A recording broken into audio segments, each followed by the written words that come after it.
Aujourd'hui, voyons ensemble ce qu'est le dispositif d'appui à la coordination d'Eure-et-Loir, le DAC 28. Vous êtes un professionnel du secteur sanitaire, social ou médico-social? Le DAC 28 est un guichet intégré pour accompagner les professionnels. Vous avez une question sur les ressources de votre territoire?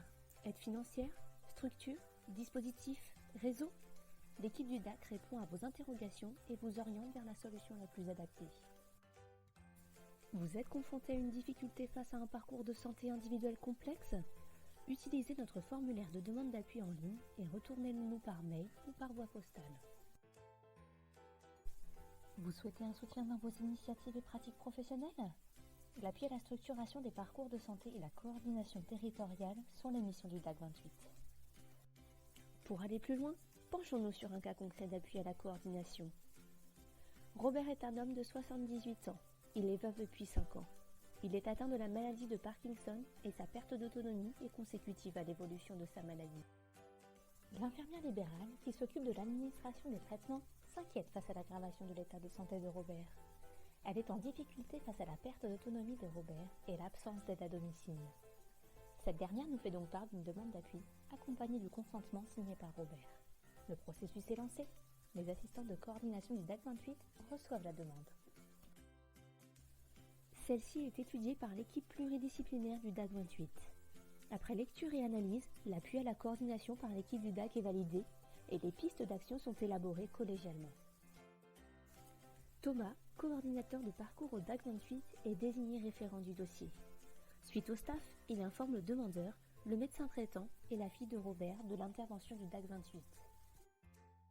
Thomas contacte enfin Robert afin de convenir d'une visite à domicile. Thomas, coordinateur de parcours au DAC 28, accompagné de Gabriel, référent social au DAC 28, se rendent au domicile de Robert afin de procéder à une évaluation multidimensionnelle. Grâce à la collecte de tous ces éléments, Thomas peut mettre en place toutes les actions identifiées lors de l'évaluation. Thomas va envoyer le compte-rendu de la visite à domicile à l'infirmière libérale. Il va également prendre contact avec l'assistante sociale de secteur pour l'étude des aides sociales nécessaires dans la situation de Robert. Gabriel, le référent social, travaille conjointement avec Thomas. Thomas prend alors contact avec le travailleur social autonomie de la maison départementale de l'autonomie pour organiser la visite à domicile dans le cadre du montage du dossier APA. Le travailleur social se charge de compléter le volet social concernant la situation de Robert. Et le médecin traitant est sollicité pour remplir le volet médical du dossier.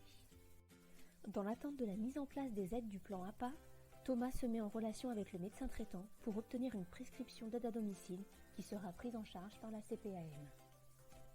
Une proposition de rééducation cognitivo-comportementale en hôpital de jour est également travaillée avec Robert en collaboration avec son médecin traitant.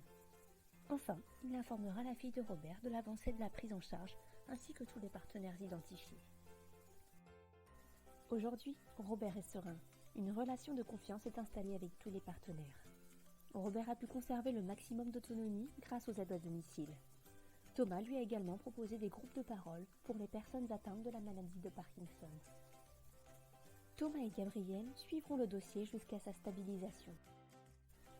Le dispositif d'appui à la coordination d'Eure-et-Loir, porté par l'association Appui Santé 28, est un service gratuit pour tout public, tout âge et toute situation.